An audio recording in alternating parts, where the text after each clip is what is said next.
दर्द इनके हो रही है दिल्ली में बैठ के। बिरयानी खरीद के नहीं खा सकते, शाहीन बाग में पहुंच जाते हैं खाने के लिए और अमित शाह निकालेंगे नहीं। कौन था शाहीन बाग में, कौन था? कि यही अमित शाह था ना, हर पाकिस्तानियों को चुन चुन के मारेंगे। कितने दिन बात हो गई, अब बेटा बैठ के बिरयानी खा रहे दुबई में, वो हमें विश्वास दिलवाए। ऑपरेशन सिंदूर भूल गए, मतलब हमला वहाँ हुआ, नींद इनकी उड़ी हुई है पूरी। सर्जिकल स्ट्राइक हुई, वहाँ पे हमला हुआ, नींद इनकी उड़ गई है। ठीक है, एयर स्ट्राइक हुई, हमला वहाँ हुआ, नींद इनकी उड़ी हुई है।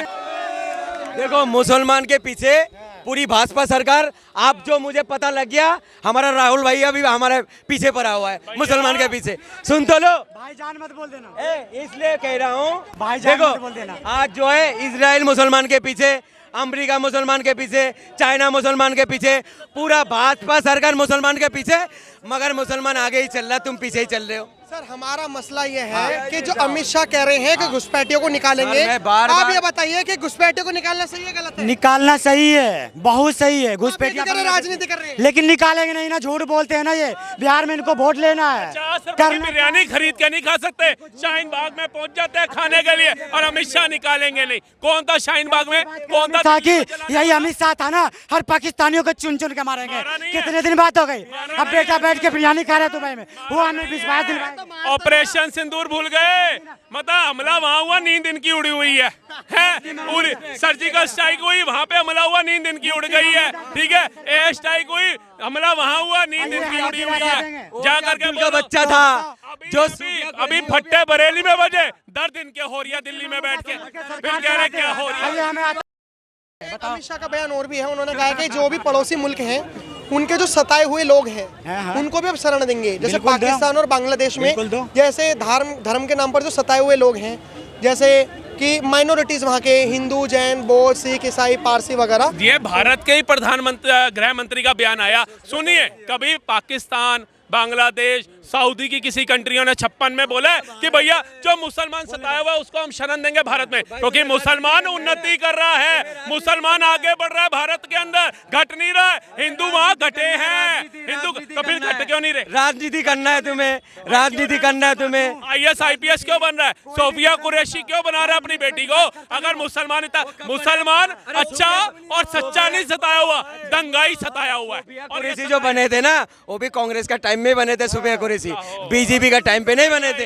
हाँ, एजुकेशन जरूरी है, बाबा साहब भी कहते कहते स्वर्गों में चले गए। सोफिया कुरैशी महिला जो आर्मी ज्वाइन करेगी, ये जो पास किया गया मोदी की सरकार में किया गया, आप दिखाओ। क्यों पहले सेना में नहीं था बेटी? एक बेटी का नाम बताओ। बेटी था नहीं है, एक बेटी बताओ तुम्हें जो है ना सारे भैया, एक बेटी बताओ जो सेना आर्मी में हो। मोहम्मद, एक देश के लोगों को गुमराह बहुत कर दिया तुम लोगों ने। एक नाम बताओ। गुमराह बहुत कर दिया। आज व्योमिका सिंह सब धर्मों के बारे में बोला, मुसलमान क्यों नहीं रख सकता? अगर कोई मुसलमान भी रखेगा तो हिंदुस्तान का मुसलमान इन्हें बुरा लगता है और दुबई का मुसलमान इन्हें बड़ा प्यारा लगता है। वो जब तक उसको आतंकवादी कह रहे तो अमित शाह ये कह रहे हैं कि हम नागरिकता उन्हें ही देंगे जो लोग सताए हुए हैं। कह तो रहे ना, वो तो योगी वाला भाषा कर रहे हैं, कटोगे तो बटोगे। ये क्यों नहीं कह सकते हिंदुस्तान से हिंदुस्तानी से ये भी तो किनारा है ना। ये बात जब तुम देश में से हिंदू भाई को लेके आओगे, जो जिसके ऊपर जुल्म हो रहा है उसको लेके आओगे, फिर जो अखंड भारत का सपना तो फेल हो जाएगा। फिर अखंड भारत कैसे बनाओगे? अखंड भारत कैसे बनाओगे? अखंड भारत क्या है आपकी नजरों में? बिल्कुल सही बनना चाहिए हमारे देश। आपकी नजरों में अखंड भारत का मतलब क्या है? अखंड भारत का मतलब क्या है? देखो, नहीं, बहुत सारे बात है उसमें। आप बताओ अखंड भारत का क्या है? अखंड भारत बात को सुनो पहले, ठीक है? देश किससे बनता है सर? देश किससे बनता है? देश के लोगों से बनता है। तो हम तो लोग चाह रहे हैं। मेरे भाई, मैंने आपसे सवाल करा है, अखंड भारत का मतलब क्या है? अखंड भारत होता क्या है? अखंड भारत ये हो गया, अफगानिस्तान हो गया, पाकिस्तान हो गया। किसने कहा आपसे? किसका? भारत देश में कितने स्टेट हैं? कितने स्टेट है? अच्छा, मुझसे अभी सुन लो पहले, सुन तो लो। नहीं भटका रहा, अखंड भारत का मतलब बता रहा हूँ। भारत देश में 28 स्टेट हैं और 9 यूनियन टेरिटरी। आप सुनो मेरी बात। तमिलनाडु, एक मिनट पहले पूरी बात होने दो। तमिलनाडु अलग है। तमिलनाडु क्या होता है, वो हिंदी का विरोध करता है। महाराष्ट्र में मराठी चलती है, वो हिंदी का विरोध कर रहे हैं। बिहार में भोजपुरी, कोई धर्म के आधार पे बटा हुआ है, कोई जाति के आधार पे बटा हुआ है, कोई क्षेत्र के आधार पे बटा हुआ है, तो अखंड भारत का मतलब ये है कि जो खंड खंड में भारत बटा हुआ है उसको अखंड बनाना, यही संविधान कहता है।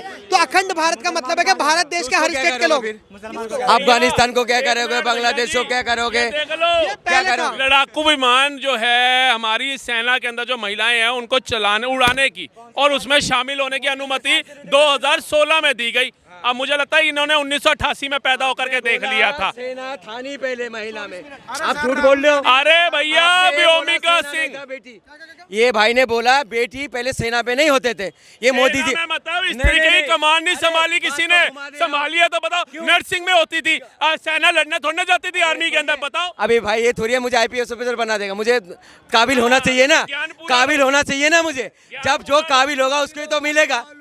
पहले साइकिल चलाओगे, साइकिल चला के पाकिस्तान पे हमला करने जाओगे तो पता नहीं कैसी बातें कर रहे हैं। एक साइकिल वाला का समर्थन ही छोड़ दे, दूसरा कह रहा साइकिल चला के जाएंगे समर्थन करने। साइकिल वाला तो तुम चला दे यार, तुम चला के जाओगे, हम साइकिल नहीं चलाते। सभी पेंचर वाले उस तरफ हैं, वोट के चक्कर में है साइकिल हम चलाएंगे। यहाँ पे कौन है? वीर अब्दुल हमीद का परिवार है, सोफिया कुरैशी का परिवार है, मोहम्मद रफी साहब का परिवार है, ठीक है, कलाम साहब का परिवार है, और उधर सारे पेंचर वाले हैं जिन्होंने देश में दंगा करना है। राहुल गांधी बोले थे ना कि आलू लाओ और सोना लेके जाओ, अब ये सेम बताइए वही कि बात हो गई है। क्या घुसपैठी को निकालना चाहिए बाहर? बिल्कुल निकालना चाहिए, क्यों नहीं निकालना? घुसपैठी को निकाल देंगे, बिल्कुल निकालना चाहिए। घुसपैठियों को बाहर बाद में निकालना, घुसपैठियों के समर्थन में जो आ रहा है उसको पहले बाहर निकालो, ठीक है। घुसपैठियों के समर्थन में जो आ रहा है पहले उसको बाहर निकालो। उनका जो विरोध कर रहा है रोहिंग्या, उनको ये देखो, मैं अगर टिप्पणी करता ना इनका मुंह बन जाते। सुन तो लो, सैनिक शक्ति भी रखो। अरे तुम लोग अब्दुल को बुराई करते करते ना झंडूबाम हो चुके हैं तुम लोग। अब्दुल को तुम अब्दुल हो क्या? तुम लोग जो है झंडूबाम हो चुके हो। रखते हैं नाम अब्दुल्ला, इनका सबकी खबर रखते हैं, लेकिन रोहिंग्या बांग्लादेशियों को बाहर भगाने की बात नहीं रखते हैं। तो निकलते हैं अभी बिहार में निकले, जैसे बिहार का चुनाव कोई रोहिंग्या बांग्लादेशी नहीं है, ठीक है। ये कह रहे हैं कि ये जो है, आप ये जो अमित शाह जी ने बोला है कि घुसपैठी को निकालेंगे, ये सिर्फ और सिर्फ एक चुनावी एजेंडा है। ये चुनाव जीतने के लिए, क्यों? क्योंकि बंगाल में सुन लीजिए बंगाल, अरे सुन लीजिए, बंगाल में चुनाव है, बिहार में चुनाव है, तमाम और ऐसे चुनाव हैं कि सबकी नजरें उस पर टिकी हुई हैं। ये मुझे बता दे, 365 दिन होते हैं एक साल के अंदर, 7 दिन होते हैं हफ्ते के अंदर। कोई एक दिन, एक महीना, एक साल बता दो जब भारत के किसी भी एक राज्य के अंदर इलेक्शन नहीं होता, चाहे वो निगम पार्षद का हो, चाहे विधायक का हो, चाहे लोकसभा का हो, चाहे राज्यसभा का हो। कोई एक मुझे बता दो आप लोग, आपके पास एक तुलना नहीं होगी। मतलब भारत के अंदर वंदे भारत नमो भारत आई ना, तो वहाँ इलेक्शन था। भारत में एक्सप्रेसवे बना ना, तो वहाँ इलेक्शन था। मोदी जी ने राम मंदिर बनाया ना, तो वहाँ इलेक्शन था। मोदी जी ने आज सूट पहना ना, तो वहाँ इलेक्शन था। अब्दुल ने शेरवानी पहन ली ना, तो वहाँ इलेक्शन था। अब्दुल ने सेवैया खा ली ना, तो वहाँ इलेक्शन था। मतलब इनकी हालत पता क्या है? रमजान में ना खजूर खाओ, खजूर खाने का गुठली निकलती है, वैसे हैं ये। भाई मेट्रो चालू कर दिया, टिकट का कोई पता ही नहीं है भैया पटना में, तो क्या करोगे इसका? 10,000 रुपए बिहार में दे दिया, पूरे भारत में दे दो, पूरे भारत के प्रधानमंत्री हो। आपको क्या अच्छा लगता है? जैसे आप मानवता की बातें करते हो, हमने आपसे पहले भी इंटरव्यू लिया था, सबसे लिया था, मुस्लिम भाइयों से भी लिया था, तो उन्होंने कहा था कि पैलेस्टीन में बहुत गलत हो रहा है वहाँ के लोगों के साथ, वहाँ पे मानवता मारी जा रही है।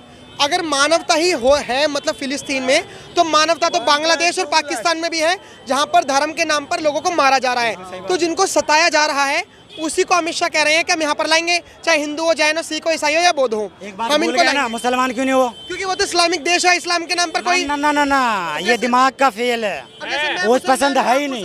मुसलमान के नाम पे क्यों? अगर वो पसंद करते ना तो योगी बाबा नहीं बोलते कटोगे तो बटोगे, वो नारा लगाते, हिंदुस्तान सेव है तो हिंदुस्तानी सेव है। भैया तुम्हारी मानसिकता वाले नहीं संभाले जा रहे, उनको कहाँ से ले आएंगे? उनको कहां से ले आएंगे? और जो खुद आटे आटे को मोहताज हो गए ना, उन्होंने ही वो देश चुना था, हमने नहीं चुना था। हमारे बुरा लगता है। हाँ, तो कलाम बनो ना, कसाब का ही बनते हो। शेख हसीना हिंदुओं को ये बैठा को बिरयानी खिला रहे थे। साड़ी पहन लो, तुम्हें भी कोई बचा लेगा शेख हसीना की तरह, फिर तुम भी साड़ी पहन लो, फिर तुम्हें भी बचा लेगा कोई। फिर कल 1 घंटे में अपना तालिबानी शासन लगा लिया, महिलाएं कर नहीं आएगी। कहाँ गए थे बेटी बचाने वाले? बेटी बचाओ बेटी पढ़ाओ, मुंह में दही जम गई तो थी। सीखा है वो अखिलेश यादव की धर्मपत्नी क्या चली गई, विवाद कर दिया, जा करके अपशब्द बोल दिए, उसके समर्थन में उतर आते ना, वो नहीं दिखा। मतलब जो भारत की नारी है उसको नहीं देखते, घर में ही खाला की लड़की, मामू की लड़की, सबको बटा लेते हैं, बाहर की बातें कर रहे हैं। कम से कम उसने भारतीय नारी का सम्मान तो रखा, बात तो करी कि भैया मत ले। बताओ जयशंकर कौन हिंदू का मुंह से निकल रहा है? नहीं निकलेंगे ना। ये मोदी जी जो कहते सब सही है। बहुत सही है। मुझे पता दुख किस बात के है। राहुल भाई देश की बात बहुत करता है मगर अपना मजहब के लिए बात नहीं करता। अभी हमारा भारत के अंदर राम जी का पुतला जलाया था, एक बार भी मेरा भाई ने बोला नहीं है ये गलत हुआ है। तमिलनाडु के डीएम के तमिलनाडु में देखो भारत के पार्टी तो अंदर, कांग्रेस की है। अरे किसी का भी हो, भगोम सुन दो, देखो राम का पुतला वो मैंने क्या बोला हूँ? नहीं प्रधानमंत्री ये बनाएंगे, देखो सर, ये करेंगे, अच्छा मैं, भाईचारा का अच्छा सर मैंने पक्ष में बात कर रहा हूँ नहीं, मैंने क्या बोला? मैं पहले आपकी बातों को समझा देता हूँ। ये कह ये रहे हैं कि जैसे भगवान राम का मंदिर सुप्रीम कोर्ट और बीजेपी के वजह से बना, उसी तरीके से भगवान राम को भी, राम का पुतला भी आज़ाद भारत के में जलाया जा रहा है। रावण जब भी दशहरा आता है तो यहाँ के लोग रावण जलाते हैं, तमिलनाडु के लोग राम जी का पुतला जलाते हैं। तो इनका सवाल ये है कि अगर मान के चलिए इंडिया अलायंस निकम्मी है, इंडिया अलायंस सनातन विरोधी है, तो मोदी जी तो देश पक्ष में है और सनातन पक्ष में है। मोदी जी का उपराष्ट्रपति, जो राष्ट्रपति एनडीए का ही है, उपराष्ट्रपति भी एनडीए के ही होते हैं, राष्ट्रपति नियुक्त करता है उपराष्ट्रपति को।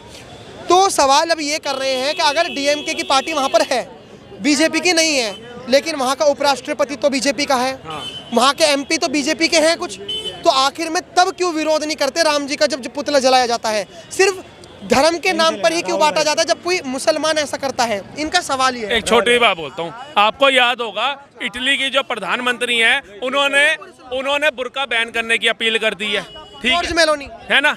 अगर यही आज बैन करने के बाद भारत में वो दंगे हो जाएंगे।